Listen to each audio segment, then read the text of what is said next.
What's flourishing now? The truth will set you free. And researchers at the University of Rochester did a study in 2025 proving it. If you're new here, my name is Carolyn Hart, and we explore the new science of human flourishing and what that means in our day to day lives. And today, we're taking a look at truth and transparency. And so these researchers did this study, they did this hypothetical. What does it mean for us to both express truth and how we perceive truth? And without going into all the details, the results indicate that honesty benefits relationships, even when the truth may hurt.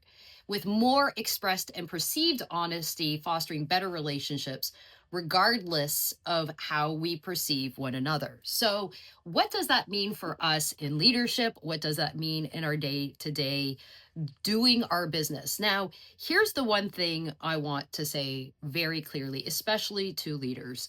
Fostering an environment where your people can openly come to you and share their truth of making mistakes is probably one of the most important things that you will do.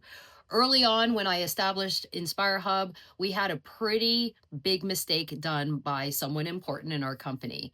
And I remember I had a choice at that time as a leader. Am I going to be punitive? Because honestly, it was one of those mistakes that shouldn't have happened. Or am I going to use this opportunity to really lean in and create something even more important? So instead of getting angry, instead of doing anything else, I made this decision to get curious. I said, tell me more. I asked more questions about how did this happen and why did this happen? And I was met with radical honesty. The type of honesty that is really important when somebody says, I don't know what to tell you. I dropped a ball. I don't know how this happened, but I made a mistake.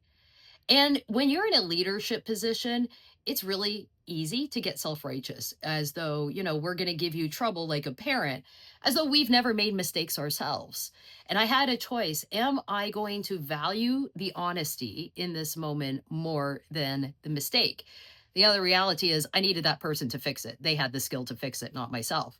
And so we leaned in together and we unpacked the process breakdown that happened after that.